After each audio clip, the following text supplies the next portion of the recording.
Your Partner in Success Radio is a free business podcast with host Denise Griffitts. It's all about great stories, conversation, and context to help you move your business and life forward with actionable tips and advice from her guest experts. To listen and subscribe, just find us on iTunes, Google Play, or wherever you consume your podcasts. Good morning and welcome to Your Partner in Success Radio. This is where top performers share their secrets to help you achieve your personal and your professional goals. I am your host, Denise Griffitts, and together with my truly amazing guests, we bring you inspiring and actionable insights that will take your life and your business to the next level. And ranked in the top 2% globally, this podcast really is a must listen, and it's because of my guests. It's not about me. It's them. They are fantastic. So whether you're tuning in for entrepreneurial tips, career advice, or personal development strategies, get ready to turn inspiration into action, challenges into triumphs, and dreams into reality. And today my guest is Scott Warrick. He is the author of Healing the Human Brain, a first-hand user's guide for rewiring your mental health. And the foreword is written by the Amen Clinics. And they posit, I went to their website, they posit that their brain imaging work clearly shows that we are not dealing with mental health issues. Rather, we are dealing with brain health issues that steal your mind. And that makes sense to me. So my guest, Scott Warrick, is a seasoned employment law attorney, an HR professional, and a 3-time best-selling author with over 40 years of experience, and he transforms organizations through on-site coaching and training. And his acclaimed books, the 3 that I just mentioned, include Solve Employee Problems Before They Start. That's a #1 bestseller in business and conflict resolution. And his other impactful seminars cover, I think I missed a book there. I'll have you correct me in just a minute, but his impactful seminars cover employment law, emotional intelligence, I can't talk, conflict resolutions, bullying, tolerance, and healing the human brain, which is what we're talking about today. And I have that book on my desk, and it's going to be open during our conversation. I've read it. I read it when it landed on my doorstep a couple of months ago, and I read it again over the weekend. It is a fascinating read. So welcome to Your Partner in Success Radio, Scott. It's good to have you here. Oh, thank you so much. And all those nice, kind things.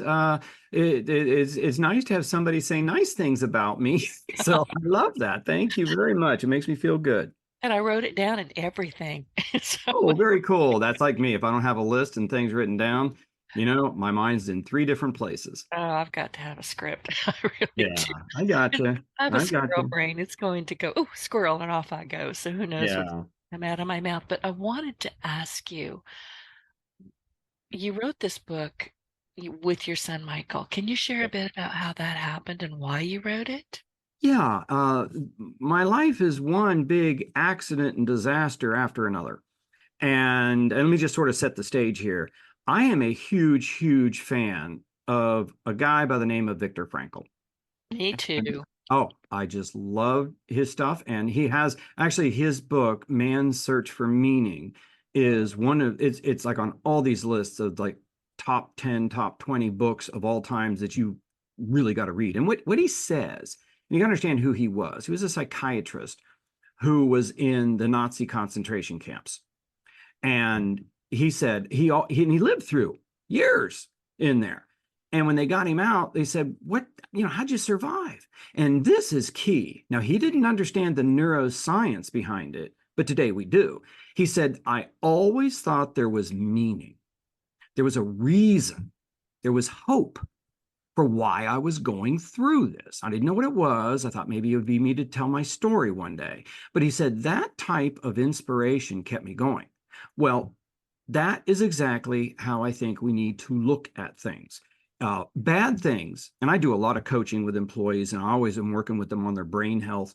Bad things are going to happen. It is just inevitable. It is something that is part of the human condition. The idea is, how do you handle it? How do you handle it? And you always hear these stories. It's like, well, I lost my job, but I got a better one. I got cancer, but I beat it. Well, I've always thought of him.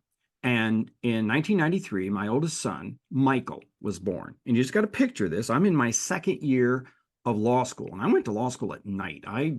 I come from no money.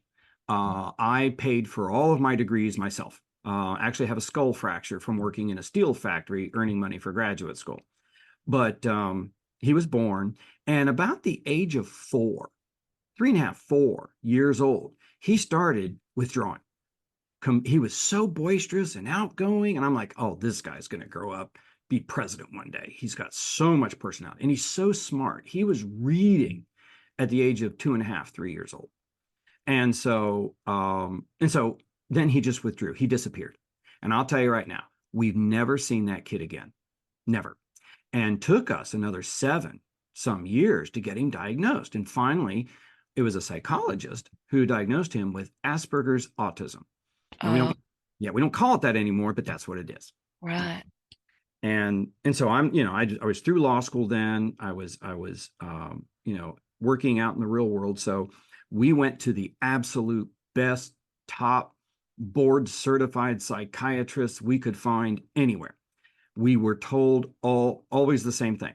We were told, it's the way his brain is wired. If it was chemical, we could probably do more with medications, drugs, but you should prepare yourself. He might need a special high school. He might not be mainstreamed, and he very likely won't be able to handle the stress of college. So just plan on that. He probably won't go to college. And I'm like, oh my God, no, he's smart. He's tremendous IQ, but can he handle social situations? Well, I started doing my own research, and I discovered, and this is all very well documented, and I will tell you, I will never say anything that I cannot enter into evidence in court. My mind works solely on evidence. If I cannot cite to something and cross-cite it with something and check it, I will never say it. Okay, so I discovered that there is a huge war at the turn of the century between the neuro practitioners, or the neuroscientists, and the practitioners, like the neurologists, psychiatrists, psychologists, and the neuroscientists. And I will tell you right now, going all the way back to the time of Louis Pasteur, the researchers are always going to win. They always win. Louis Pasteur, they threatened to put in jail because he actually said that doctors were killing their patients because they didn't wash their hands, which was true. Okay, that's all. I remember reading about that, excuse me, when I was very young. And Yeah. all I could think was, how did they not know this? It's common sense. Yeah. But then common sense is not common. No. And I will tell you, all these topics tie together. Okay. It's doctors. Now there's wonderful doctors. My wife's an x-ray tech and she loves these doctors. Not all doctors are like this. Most doctors are not like this. But I will tell you right now, we have a lot of doctors who are absolute emotional children. You cannot disagree with them. Oh, and by the way, that's why we have 2 wrong site surgeries in this country every month.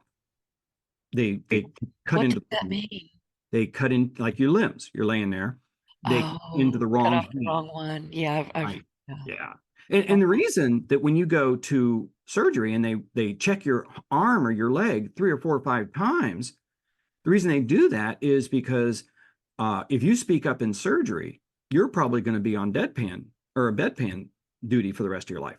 You do not speak up and correct a doctor, even though you are required by every state, requires everyone to speak up and agree that the surgeon is cutting into the correct body part. But I will tell you right now, if you do that, you're toast. Okay, so anyway, I'm dealing with these emotional children. I discovered you actually grow 100,000 new brain cells every month. Baby brain cells. They are sitting in your brain.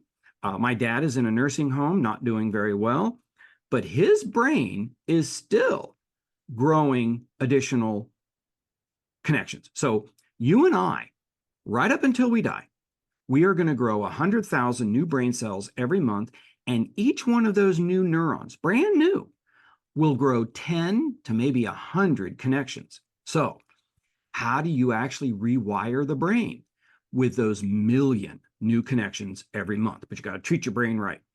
Well, I was researching all this stuff, and then I ran across the Amen clinics, and they actually said that they can improve and maybe cure certain brain disorders. And I started to learn, don't ever ever talk about a mental disorder.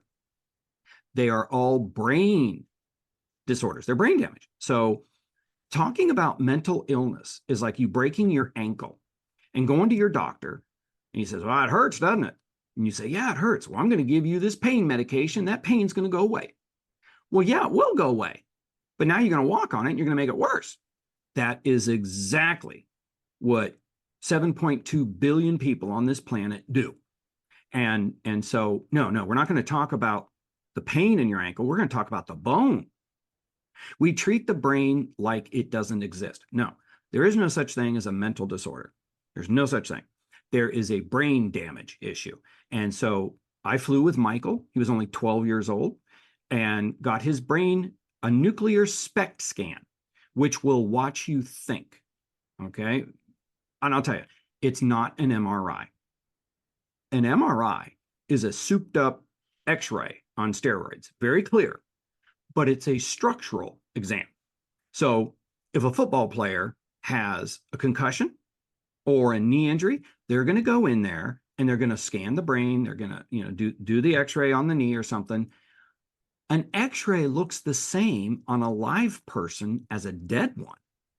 There's no difference. It's looking at pure structure, like bleeds, tears, clots, things like that. This is very different. Going to put him in, inject him with a radioactive isotope called Ceratec. And that acts like a locomotive, and it's going to take the nuclear injection to the brain. You can watch somebody think. You can watch it heat up, and you can literally see the damaged areas. And that's where you focus with medication, but that's also where you focus to heal. Michael's brain was a disaster in 2006. It explained everything, the lack of coordination, everything. So I kept reading and learning more from the Amen clinics. We put Michael through a whole battery of therapies, whole new diet, okay, all kinds of new things, water, everything. And we took him back in 2008. The whole family went this time. His brain was about 15% rewired. And I put them in the book. I show people this was his brain in 2006. Here's his brain in 2008. And you can look at it and you can see it. It is so much better. But my wife said, hey, while we're here, you're also getting a scan. And I said, no, I don't need a scan. It's all, we're here to get Michael's scan. No. And she looked at me and she said, no, you're getting a scan. You're nuts. You are nuts. And now understand, I thought it was perfectly normal. I thought people do this. This is what people do. And they scan my brain. And understand, it's not just the scan. We had about 6 hours of intake and review. Okay, so I've never seen any process as thorough. Nothing that I've ever seen for the brain is as thorough. And my brain and my intake, my brain lit up like a Christmas tree. I had, oh my God, raging post-traumatic stress disorder. Now, see the comparison. Michael was born this way, okay? I developed it. And it's from years of abuse, going all the way back to childhood, years of abuse, okay? And so we both got on our horses and we put together programs, okay? Water. You got to drink half your weight in ounces in water every day. I do. I Oh, love yeah. Well, we talked before. You're a big water drinker. It's my favorite beverage. If I'm in a restaurant or I'm somebody's home, they don't even ask me anymore. You just want water with lemon. Yes, I do. Thank you. That's Yeah. all I'm going to drink. And I'll tell you, I've been doing these programs. I've been doing the program for like 8 years, but the book came out a year ago this month. I'd like to write another edition because I have so many good researchers out there. Thousands of people send me stuff. And I will tell you, it is so cool. And I just did a session on proper management and harassment and resolving conflict. And my client came out and gave me all these packets and all these vitamins and everything, because people want to see you do better. But what I've discovered is that you have hope. You, not your doctor. Okay. If you had a heart attack, okay, we Americans would take our pills. We are Olympic champions I on won't. pill taking. I Oh yeah, you told me listen, that. Yeah. if you That's get sick in my house, this is a God's honest truth. You yeah. get apple cider vinegar, Hmm. organic apple cider vinegar, unbuffered aspirin, and I do have some what do you call it, Benadryl, because I'm allergic to anything that flies and stings. Oh, I'm with you. Yeah, So if my you wife get is sick too. in my house, you better go find your own pharmacy. I can't help you. Then you're a good example here. You're real good. Now, you say you have heart problems. Okay. Now, just use your common sense. What would the doctor tell you to do? And innately, what do you know that you need to do to take care of your heart? What would you do? So many things. First of all, you need to take care of your health, lose weight, drink more water, get some mild exercise. You need to, I don't know. Do you know what the Heart Math Institute is? No. Oh, we'll talk about that later. I Yeah. follow them a lot, but you have to be aware of what your heart is doing and how you can heal it, which sounds kind of silly, but if you're not aware and you're just layering medication on top of medication, Oh, I think you're killing yourself. I'm loving this. I am just loving this. Okay. Because I'll tell you right now, statistically, 20% of everybody who is taking psychiatric medications right now are on the right ones. I've never, and I'll tell you, I have never seen anybody, and I've sent, when I coach people, I always talk about healing the brain and how to make their brain better. Because if I'm coaching somebody, what that means is that uh, they have a behavioral problem. I am usually the last thing standing between them and the door. And I will tell you, the vast majority of my clients within 6 to 8, 9 months are sleeping better. They're more calm. They're more focused because we're healing the brain. Well, And you have to be in control of it, is what I'm hearing from you. right, You're in charge. Listen, right, I never hand over my anything to anybody else. good, I want to research it. I want to know what they're thinking. I right, want to know why they're telling me this. I may buy it, I may not buy right, into it, I may not. But I'm going to ask a lot of questions, and then right. ultimately I'm going to make the decision. That is what we want when you have heart issues, but that is not what happens when we have a quote, quote, mental issue, which is a brain damage issue. Right. We take our pills and we don't reduce our stress. And we'll talk a lot about distress here from people. We don't, we'll drink our water. Most people don't even know this stuff. And so, didn't make a long story short, man, I've got like I show when I'm doing a seminar, and it's in the book, like 12 things. I get monthly massages. So COVID really hurt me. I take 2 packets of mega vitamins every day, and on and on. In 2020, in the middle of COVID, August, Michael and I drove the 400 miles to Reston, Virginia. We both had our follow-up scans. See how we're doing. My brain is 85 or so percent cured, clean, clear. It's almost normal. Okay. Michael's is 75% rewired. It's now, do not misunderstand me. This is not a cure for autism, but all this progress for all these years, he went on, graduated from Ohio State University. Oh, I'm going to get in trouble here. The Ohio State University with honors. And then I took him to Chicago. He got accepted at Roosevelt University and he went up. We took him up there.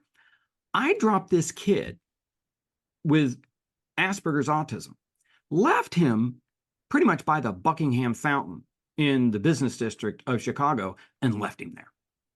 And he thrived. He graduated with a 3.91 grade point average. Now, in January, we got a couple of interviews set up with different doctoral programs. In a few years, he'll be Dr. Michael Moore. That's amazing. You know what, though? I heard myself say that's amazing. It is and it isn't. This is what you can do when you take responsibility for you, for your family, Yeah. and you just keep going at it until you've got the answers and you don't Yeah. give up. Well, yeah, and I will tell you, it changed my. I mean, I can tell you, I thought, and again, I've sent over 40 people to go get brain scan. Not everybody needs a brain scan. That you need to start taking care of yourself. You need to learn what damages your brain and what heals it. and let it do when it naturally does. Okay. But most people, when we have these conversations, have no idea at all. And I'll tell you, the big one, overwhelmingly, if you are working in a company or an organization where there's bullying, good old-fashioned bullying, and you always know it because you get this tight feeling in your gut, which is you going into fight or flight Sunday night, just thinking about going into that. Going on Monday. Yep. Oh, yeah, yeah. And I'll tell you right now, when your car won't start, that is stressful. Okay. When you lose your phone, I mean, oh my gosh, an American lose your phone, you'd rather lose a kidney, right? Oh my gosh, my phone. That is distress. That is.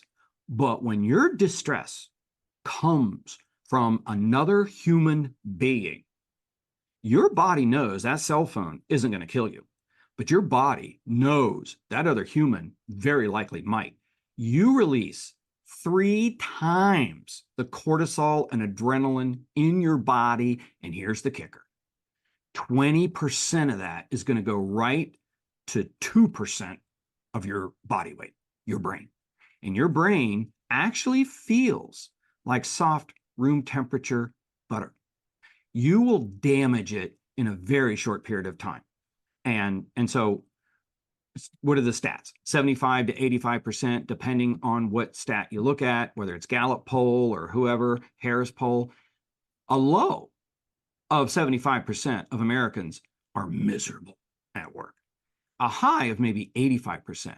And it's all because of the bullying. We are today, and we were talking about this before we got started.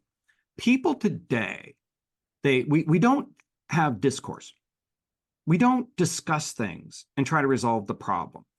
People take their personal views and use it like they are radical religious nuts. Now, nothing against religious people. I'm a Christian and I value everybody's religion, but we don't do the Spanish Inquisition anymore. You don't go and torture people because they disagree. Today, and this is what I use as an example, pick any lunchroom in this country, no, any lunchroom in the world, and put a pin in it. And we're going to go to that lunchroom. We're going to bring in free pizza. We're going to bring in, all kinds of stuff to drink and everything. And we're going to have a good, honest, intellectual discussion about abortion. Oh, okay. no, not. Yeah. Okay. Denise, what's going to happen? I'm laughing because it's ridiculous. You're not going to have any kind of logical discussion about anything like that. It's not too many people, too many varying attitudes and ingrained biases. It's not going to happen. Emotional children. And I will tell you right now, I have a lot of fire stations for clients. Just kind of works out that way. Oh, when you get into the holidays, EMS runs. Someone's going to stab somebody else. Uncle Frank is going to stab Aunt Mary with a fork because she's a Biden supporter or a Trump supporter. Or, here's my thing. Do you realize if you are a bully or if you are being bullied, do you realize that it would be better to go and smoke? Smoking will shorten. If you smoke, you got about a 60% chance of dying prematurely, which is not good. Everybody knows that. If you live, and why is work so important? We spend most of our waking hours there. But you don't want bullies at home either. If you work and live with a bully, you have doubled your chance of premature death. It's 40% worse. And here's the kicker. Cortisol, we've just discovered in the last few years, cortisol, flooding your brain with cortisol causes Alzheimer's cells to grow. You will get Alzheimer's. I know. And listen, I don't know if we discussed this during our pre-interview, which, by the way, for our audience was fascinating. I think we talked for about an hour. And I remember saying we could have just recorded this and called it good. It was weird. I love it. We covered so much, but I can't. We were talking about the Amen Clinic, and I think were a bit surprised that I was aware of them. And I'll tell you why I was. Some years ago, I had a lovely client. She passed away in 2016, but her name was Suzanne Corkin, I'm sorry. Okay. And she was a professor of neuroscience at the Department of Brain and Cognitive Sciences at MIT. And she studied for many, many years a patient called HM. And he was a man with memory loss. She met him in 62 and studied him until his death in 2008, I believe it was. He was given a, I think it was a bilateral lobectomy. Yeah. So he had short-term amnesia. She could meet him and then 10 minutes later meet him, and she'd have to introduce. And she worked with him for decades. She knew him. She knew him very well. And, Yeah, he's then famous. we were talking a bit about the Amen Clinic, and off I went. I wanted to know more. Yeah. Yeah. And that's what happens is you start learning this, and it's like, and I'll tell you right now, it is coming so fast and furious. Harvard is now doing studies that show working in a good environment. So let's get away from the negative. Working in a good environment is therapy. You are releasing, and I'll tell you, I always love this. Well, I got to reduce my stress. No, I want to increase your stress. You will always have stress. Okay, you will always have stress. It's like if you have a glass of water and it is clear, just a glass of clean water. But let's say that you want iced tea. We have another glass of iced tea. And let's say you cannot just dump water out because you're always going to have stress. You've got to. So what do? You pour the iced tea into the glass of the water. And eventually what's going to happen, all the clean water goes away, all the clear water goes away. And now you've got iced tea. That is exactly, not figuratively, that is exactly how cortisol and adrenaline versus eustress chemicals. And eustress chemicals are dopamine, which is the motivation drug, oxytocin, which makes you happy, endorphins, which kill pain, serotonin, that defeats and overcomes depression. And my favorite, I call it the Betty White drug, because Betty White, sharp as a tack, 10 days short of 1 month short of 100. Telomerase. I call it blue goo. It goes in it when you hang around good people, when you go bowling, when you enjoy the holidays, when you let other people disagree. Okay? Honestly, you and I, you could be far, far, far right Trumpster. I could be far, far, far left Biden. We're good. It's okay. You're still a good person. We just disagree. That's okay. I disagree with myself every now and then. Oh, And I have internal conversations, and I'm very serious about them. They're yeah. so serious that I wind up just sitting on the floor laughing at myself because I'm ridiculous. Well, not everything's clear cut, is it? No. Yeah. And I tell you, if I can't defend my position calmly, then I got to rethink my position, and I will rethink my position. But all those chemicals, telomerase is released into your body naturally. It will seek out, it will find your strands of DNA, surround them. And these little tips on your DNA, everybody knows what DNA looks like. It's that ladder looking thing, You got the tips, which are telomeres. Every time, and here's why distress makes you age. The distress, the cortisol and adrenaline is just flooding your body. So the cells in your body have to reproduce and reproduce. The cells in your body can only reproduce so many times. Okay, that's why Lincoln looked so virile in 1960, and he looked like he was death warmed over in 1860 and 1865. He'd used up all of his telomeres. But so basically what happens is when you use up those little ends that like the tips on your shoelaces, when you use those up, the DNA literally unravels and dies. Well, that makes sense. Yeah. What telomerase does is it protects those telomeres and they grow back. Gotcha. I remember at 9/11, when President Bush was first elected, he was a pretty young looking guy. Yeah. By the beginning of his second term, he looked like he had aged 2 decades. It was horrible. He had. Look at Bill Clinton, too. Look at them all. Yeah. I figured it was kind of funny because they're making jokes about how presidents age. Well, this is why. And, Barack Obama came in, he looked so young and virile. And I heard a comedian once say, give him, he's going to be in there, like he got elected a second time. And so it's like, boy, by the end of his second term, man, he's going to look like Grady from Sanford and Son. And I'm like, yeah, but he takes good care of himself. But that is what the job does to you. Well, you've got stuff coming at you from I mean, you can't breathe. I don't see how anybody can do that No, job. yeah, But you're no, talking about telomeres, and I'm on your book, page 129. yeah, And there's a little quote box in here. It says, for every year you age chronologically in high distress environments, you actually cut 6 years off of your life. that's true. So from bullying and from being in a high stress environment and not getting yourself out of that high stress environment, you are actually damaging yourself. And I will tell you right now, and this is not an exaggeration. We It would be healthier for you to smoke. That's how bad this is. Now, I'm not saying go smoke, No. but think about this. If we're in any office in this country, and this is just the way things are going now, if you light up a cigarette, somebody's going to come over and say, "Oh, you really can't do this," because you're going to help them. Hey, you're going to get in trouble. You can't do this. But we let bullies walk around and they spread their stink like Pepe Le Pew, and nobody says a word. They let them do it. They are killing you. And so I like to change environments. All three of my books. The first one is on emotional intelligence and conflict.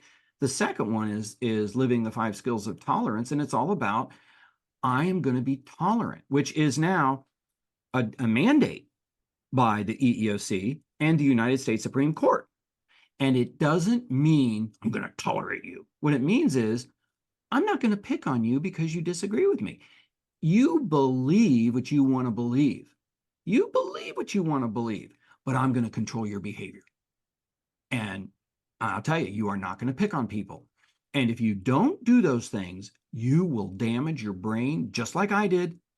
And that's when you really, really, really seriously need the third book, The Healing the Human Brain. So it actually is a trilogy. And people ask me, which one should I read first? Healing the Human Brain, without a doubt. Healing the Human Brain. Because most people who have prescription drug coverage, 80-ish% of them, 70 to 80% are on psychiatric medications. And all psychiatric medications, okay, that's wonderful. You got a 20% chance of getting the right one. But even if you do, okay, all that does is calm the brain down. Now, you ever notice that people might even get on the right medication and they feel really good, but 5 or 6, 7 years later, they got to up the meds. They got to give a bigger dose. No, I haven't. But you talk about prescription drugs, and I don't have any in my house. I had Yeah. surgery not so long ago, and the anesthesiologist said, "I don't see any, prescriptions on your chart." And I said, "I don't take any." He said, "Really?" So I really don't. But what worries me about prescriptions is antibiotics. Those are so grossly overused. Yeah. Yeah. Oh, yeah. Now we're getting these super bugs. But, I'll tell you, it's amazing because a lot of folks, and it's exactly like you were saying earlier. If you are on medication, don't just take the pill, take care of your body. Hmm. People continue to abuse their brain because they don't understand how the brain works. They don't realize that emotional child doctor is killing you, or that emotional child supervisor is killing you, and you beat your brain even worse. And so guess what? Even if you were lucky enough to have psychiatric medications work, they don't work now because you kept pounding your brain. It's like going to the doctor with a broken ankle. Maybe they gives you pain medication, but the real answer is you got to fix the ankle. We don't fix the brain because we don't understand it, because most people just have never heard this stuff. If you and I were talking and doing this as a discussion in front of neuroscientists, they'd be bored to death. Oh, Well, and we're this is old stuff to fascinating. them. Huh? We're fascinating, but I get it. They know better. Oh, They know yeah. what they're doing.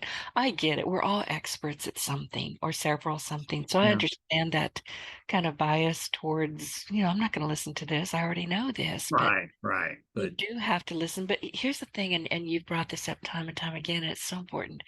We don't understand our brains. We know we mm, have one, and for the most part, they work okay, we think. But it yeah, never occurs to many, many people to say, hey, it can be fixed. Listen, our bodies are miracles. We can yes. cure ourselves and fix ourselves of so many things if we'll just get out of the damn way. You're so right. Get out of your own way. Right. And people, well, I'll tell you one thing that I did to myself that was, I was, raised that, hey, you're tough it out. You tough it out. No, Navy SEALs are tough. Our soldiers are tough. But understand, I don't care how tough you are, but your brain feels like soft room temperature butter. It is subject to cortisol and adrenaline that will destroy it.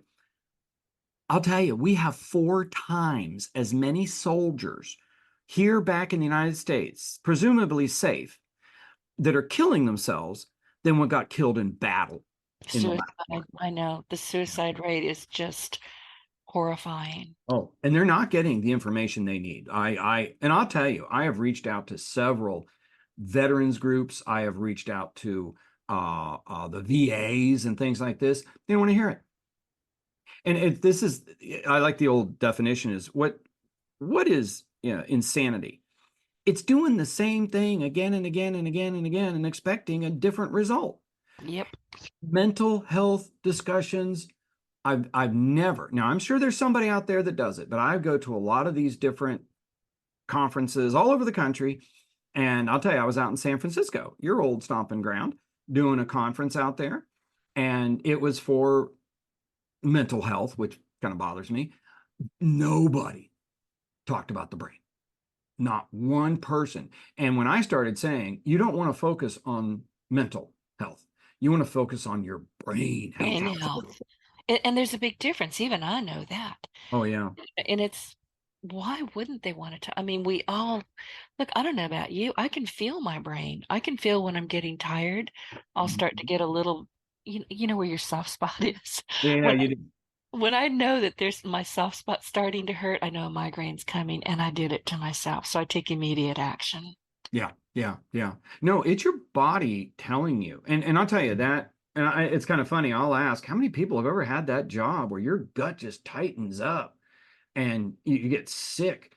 And one woman, she actually spoke up and said, oh, yeah, she said, I had this job. I would literally try to keep from throwing up. I kept Gaviscon in my car to keep from throwing up. And I'm like, now think about this. Your body is telling you something. Oh, yeah. I took on a client about 6 months ago that I had, I had some thoughts about doing. I didn't want to, but she was referred by a very good friend. And I, made sure that it was a 3-month contract because I Yeah. wasn't sure how good it was going to go. 2 months in, I fired her because I was eating Tums. Oh, yeah. I said, I'm not going to live like this. Yeah. No, you're so right. I mean, I tell you, I don't litigate anymore. And I will tell you, last year, 2022, we set a record for attorney suicides. Now, let me just, Oh, yeah, I for did actually not know. litigators. Yeah, litigators. I'll tell you, it is amazing the unprofessionalism, the absolute horrendous way that attorneys treat each other. I mean, I will tell you point blank, I've caught the Ohio Attorney General's office committing and suborning perjury. I'm not Oh, surprised. yeah, yeah. There's so many ugly things going on. Oh, It's yeah. like people have no more morals or And couth in some way. yeah. Morals and couth don't necessarily go together, but that's what popped into my head. Well, yeah, and you think about it, this beating up of each other and this Yeah. horrible treatment, they wake up the next day think, okay, I'm over it. No, you've damaged your brain from what you put yourself into. And I'll tell you, the other thing to think about, your brain is actually, when it comes to this type of distress, particularly from people or maybe literally getting shot at in a war, your brain is the first to go. It gets 20% of all that cortisol and adrenaline and only makes up 2% of your body weight. It's made of, it feels like soft butter. If you are losing your hair, if you wake up in the middle of the night upset, if you start to get a rash or something like this from the stress, your brain's already damaged. It's the first organ to go. And I'll tell you, I had a great case a few years ago. I mean, I had a sexual harasser, and this sexual harasser, I mean, these guys are not criminal masterminds, just to let you know, okay? He is having sex on his desk, he's a CEO, with female employees, and then he's texting about it. What? Yeah. He just, I mean, he's a pervert, and he's an emotional child. He thinks he's God. And this was, over in Indiana, and the CEO was now harassing a friend of mine, the chief operating officer, and she came to me and everything. So it is amazing. Now, see how we protect bullies and what's happening. I had all these texts, I had all this evidence, all this stuff. And in a sexual harassment case, to have direct evidence like that, that is so unusual. Okay. But she was the COO, so she had access to everything. And so I went to the board and I said, look, my client, and I didn't tell him who my client was. I said, my client does not want to see the guy fired, but wants him to get help, wants this to stop, and is coming to you to help. And let's make sure this guy has an examination. Let's make sure that this guy has standards set for him and all kinds of stuff. They were all very agreeable. Okay. As soon as I left, they wanted to find out who the person was, and they went to immediately protect the sexual harasser. Make a long story short, they called another attorney in to investigate, and this attorney said, "Oh, you got to fire him. He is a pig. This guy is psycho. He's got to go." So they fired him, and boy, they made my client's life hell, because she came forward and let them know that it was her. They made her life hell. I mean, just terrible. So now we've got, I mean, I'll tell you, I got all these texts, I got all this stuff. It is $1 million case. It is $1 million case. I've got them. Now, her hair's falling out. Oh, She has blood in her intestines. no. Body Stress. out. Yeah, there you go. So we settled for $250,000. Why? And I told her, I said, you're not going to survive. Okay, this is I see what you're talking. She just couldn't take much more of it, needed to settle, and I hate this phrase, move on, but that's all I can come up with. You got to, because honestly, I said, you're in the middle of a war zone, and they are going to attack you. And honestly, this is what lawyers do. By the way, the attorney just defended this. We're going to sue him individually, the CEO, and the organization. It was amazing. They were coming after her with everything, like she asked for it, or he was just kidding and all this stuff. And I'm like, you've got to be kidding me. And so we won unanimously at Indiana Civil Rights. That went before the commission, argued the case for 4 hours. We won hands down. And I told her afterwards, I said, yeah, you're going to win this.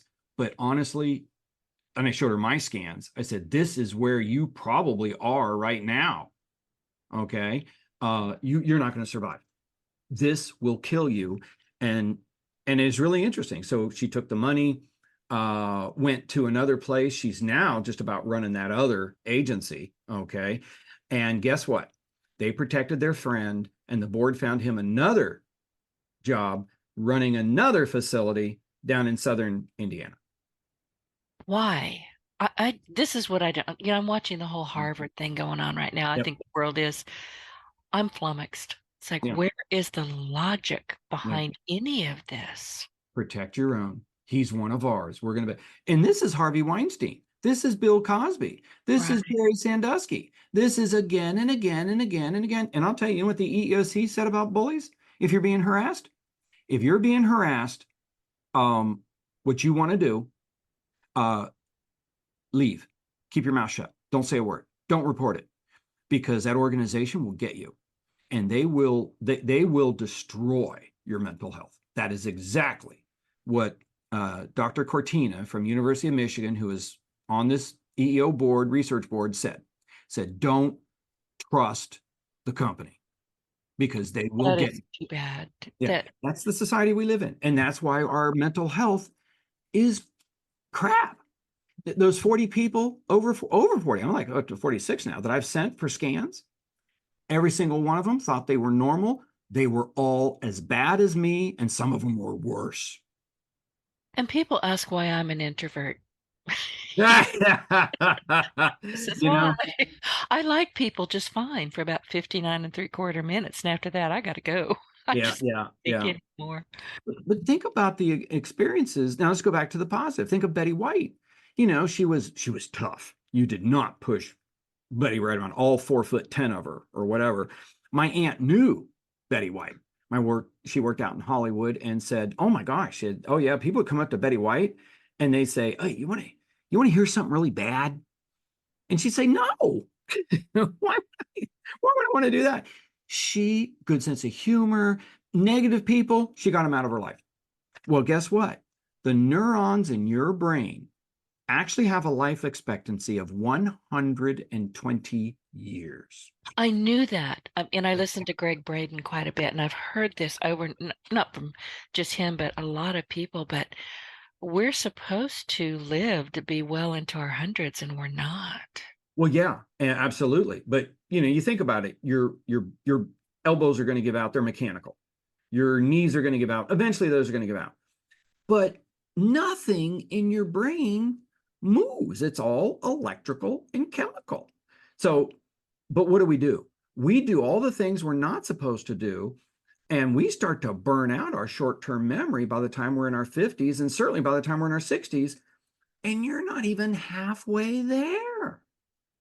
So, but the good news is, if you get on your horse and you start getting the toxic people out of your life, or change your work environment, change your environment. I'll tell you, my job, when I go in someplace to train, I scare the bejeebies out of everybody. Okay. Tell me. Yeah, it's like, hey, you want this? This is what's going to happen to you. So don't come crying in 15 years when you have Alzheimer's. I don't want to hear it. If you smoked for 40 years, don't come crying that you got lung cancer. Don't come crying about it. You asked for it. And I will tell you, that is, now there's lots of ways to get Alzheimer's, don't get me wrong. But one sure way to really increase those odds is to work with bullies or to be a bully. All right. So don't do that. It's like licking an outlet every day. That's bad for you. Mama says, don't put your fingers on the stove. Oops, too late. Yeah. And we keep doing it. Yeah, that's exactly right. But I have always, maybe I'm wrong, and this is why I wanted to ask you.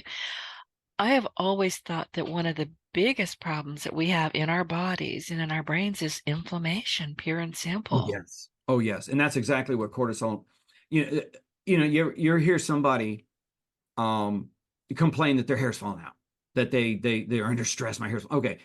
You have two defense systems. One are your T cells. And we learned all about those with HIV. They come out and they eat the germs and everything. But you're actually right. If you twist your ankle, it's going to swell. That's inflammation. Well, and when you flood your body with massive amounts of cortisol and adrenaline, your entire body starts to swell. That is why you start to lose your hair. Oh, and that will aggravate your rheumatoid arthritis, your diabetes. And now there's studies showing that can actually cause rheumatoid arthritis and diabetes. Interesting. And I think our diet, I know that our diet contributes to so much of what ails us. Listen, I live in the deep South, and we eat a lot of fresh, seafood and fish and alligator, which is yummy, by the way. Yeah. I'll walk into my favorite grocery store, which is homegrown. It's, born and raised here in Southwest Louisiana. And when you walk in, it's almost a tale of two stores. When you walk in, it's beautiful. The light is low. It's got wood floors, or what passes for wood floors. Yeah. It's got these piles of gorgeous homegrown, fruits and vegetables. And you go to the seafood counter, and it just came literally out of the Gulf that morning.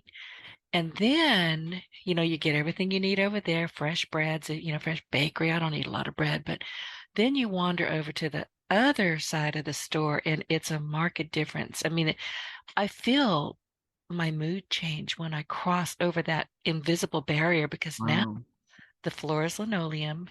It's got harsh lighting up above you. All that crap on the shelves is bright and pretty, and it looks delicious. Lick the box. There's no more nutrients in there. You might as well just eat the darn box. That could be true. At least there's fiber. Yeah, maybe. I don't know, but yeah, I mean, you can tell, and I can physically and emotionally feel the difference when I pass from one side of the store to the other. And every time I go in there, I'm thinking, why do we allow this to happen to ourselves? We Yeah, can tell if we're paying any attention at all that the stuff on this side of the store is going to hurt us. right. And you will hurt your brain first. I mean, we talked about what's in your blood with cortisol and adrenaline. 25% of everything you eat goes to fuel 2% of your body. Your brain is the hardest working organ you got. And if you ever watch the movie Super Size Me with Morgan Spurlock, and he eats McDonald's every meal for 30 days, okay? And you start to see depression, all kinds of things. Absolutely, because of the diet.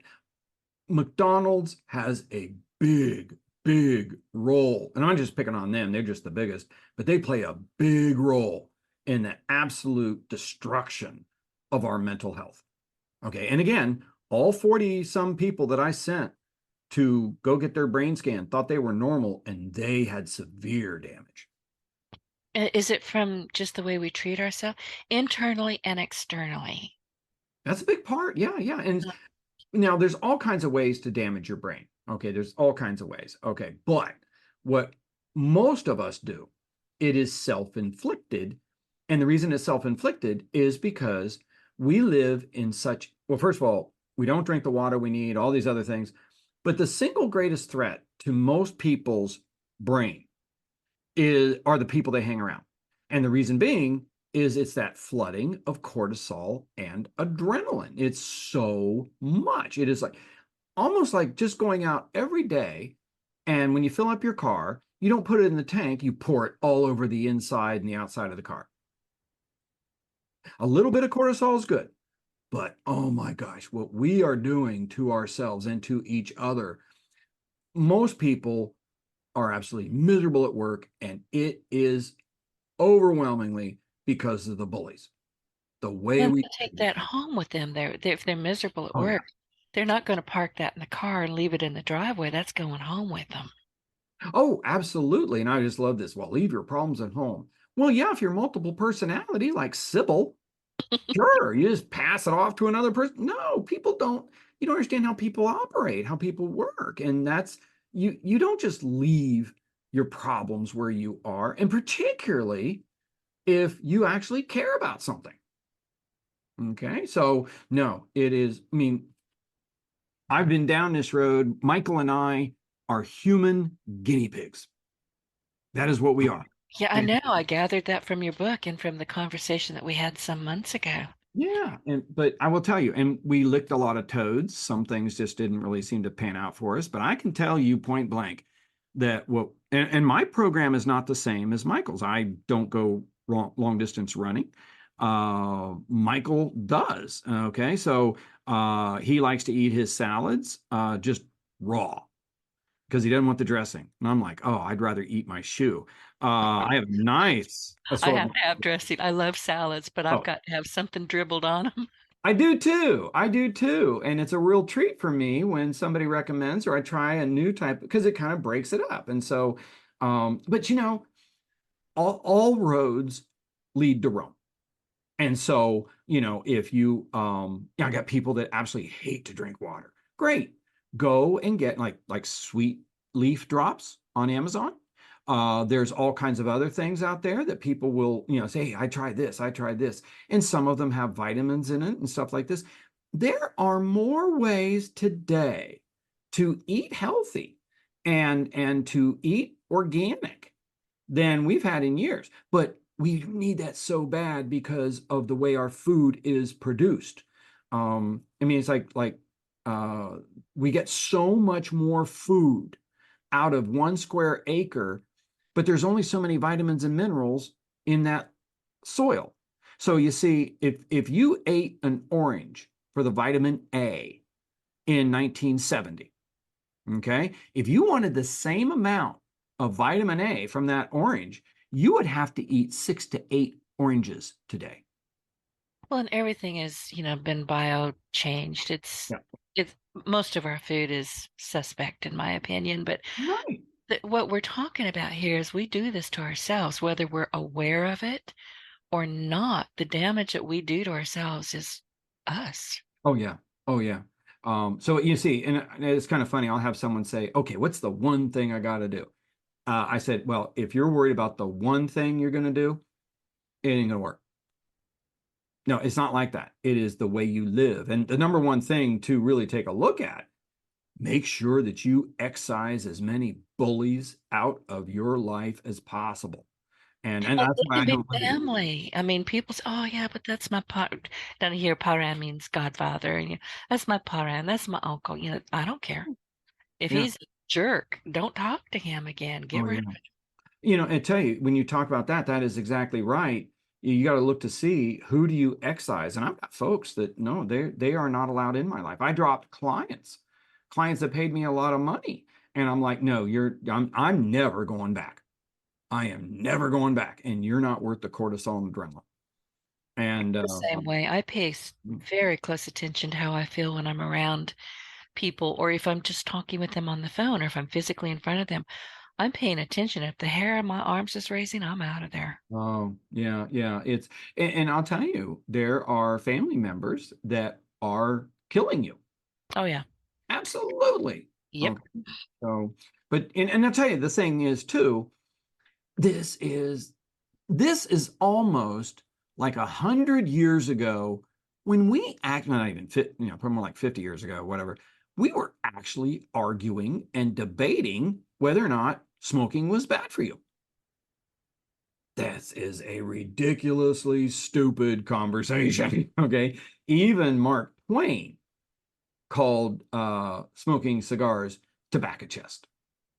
Oh, Right, right. And I think Earl Nightingale he's one of my favorite people oh to yeah. listen to. And he is, my friend Ben Gay the third worked with him and hired him for a lot of things. And he said, Earl Nightingale literally had the voice of God.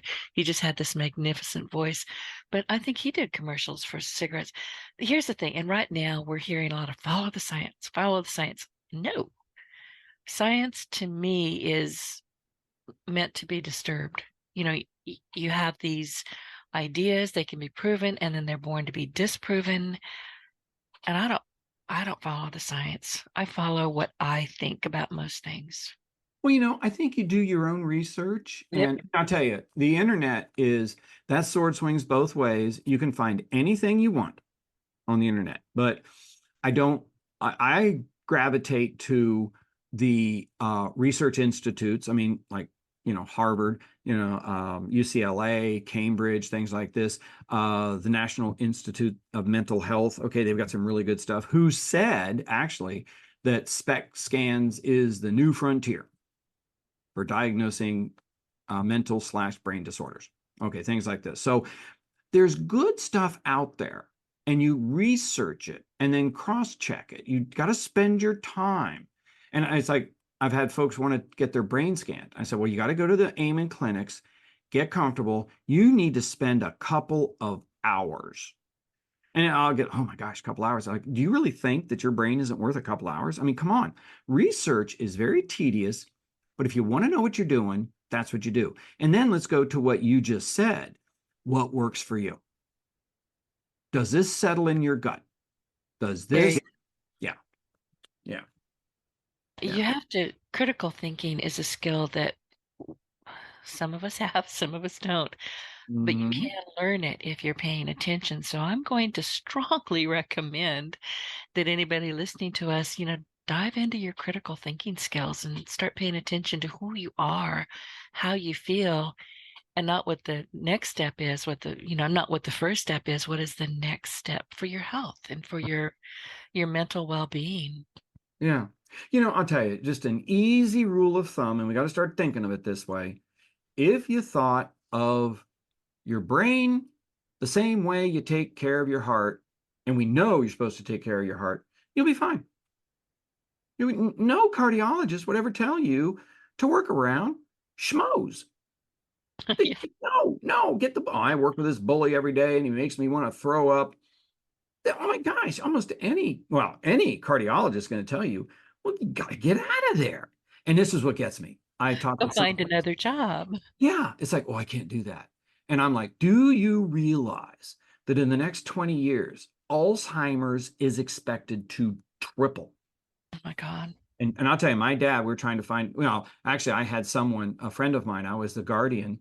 My best friend, his brother was in a terrible accident. I tried to find him a care facility, a full care facility that was locked down. And it was very difficult.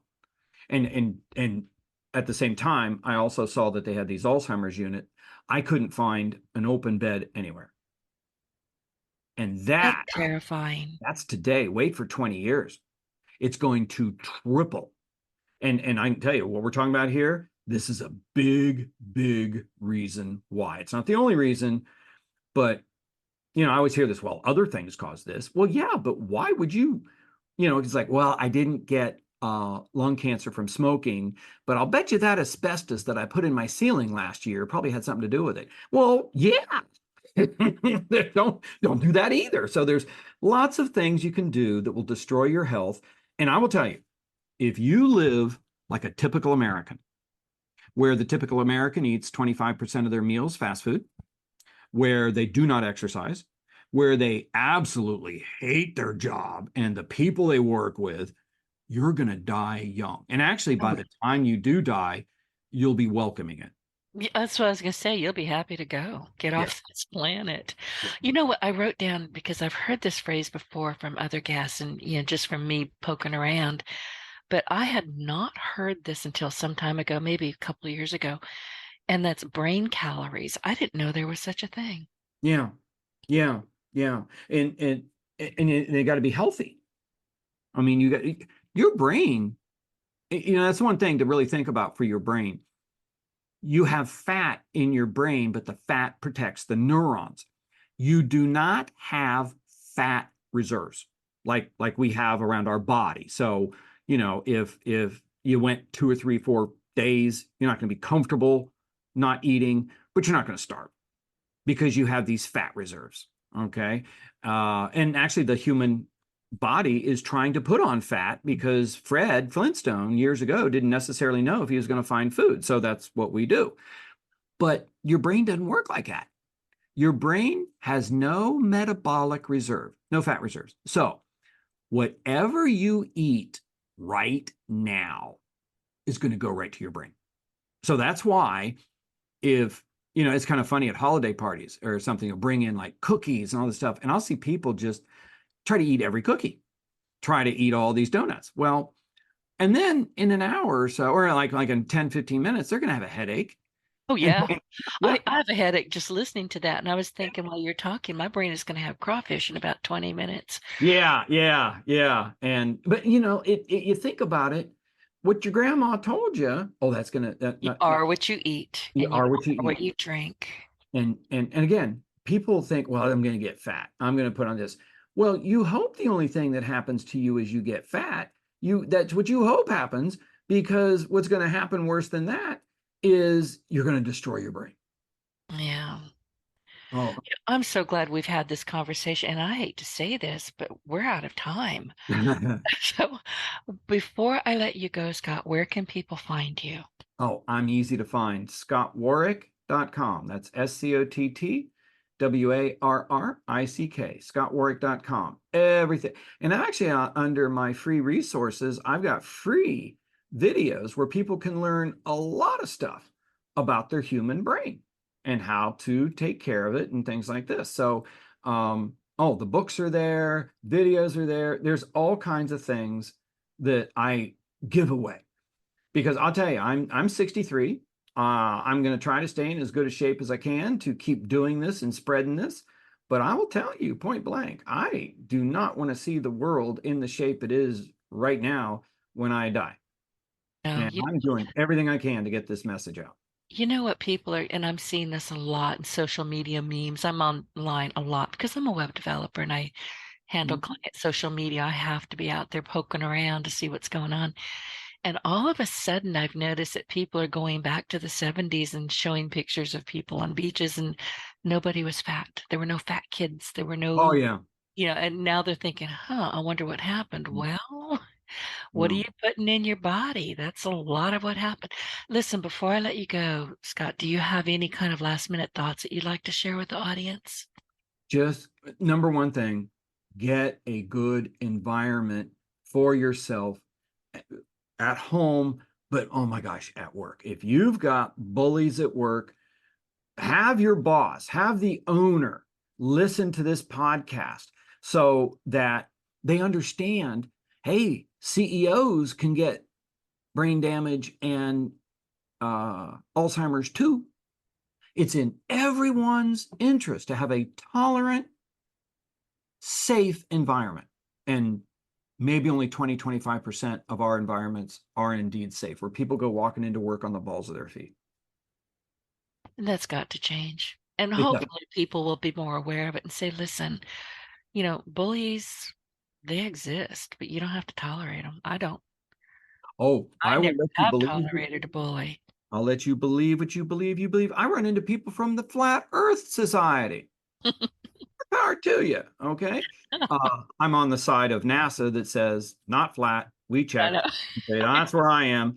But honestly, I am not going to ever control your beliefs, no matter what they are, but I will control your behavior. They are separate. You It's so funny never. when you talk about flat Earth because I was reading something last night and I'll have to paraphrase it because I was trying to fall asleep. But Yeah. basically, that you see a cross and it's always typically it's on top of a globe, right? If you see, you never see a cross on top of a pancake. So I'll leave you with that. Yeah. Yeah. Well, listen, Scott, thank you so much. I really appreciate you being, with me today and for sharing your information and listen to our audience. As we conclude today's episode, your feedback means a lot to me. And if you found the show helpful, please support us with a quick review on iTunes because your input it's vital to me and my mission to inspire and empower more individuals. So don't forget to hit subscribe, leave a review, and share your Partner in Success Radio with friends and colleagues. And be sure to go find Scott Warrick on the web and connect with him. And thank you for tuning in. Scott, again, thank you so much. And I really appreciate you sending the book. Oh, it's all my pleasure. Thank you. Get your voice heard. If you would like to launch your own far-reaching podcast, contact Denise Griffitts at yourofficeontheweb.com and go to the podcast tab.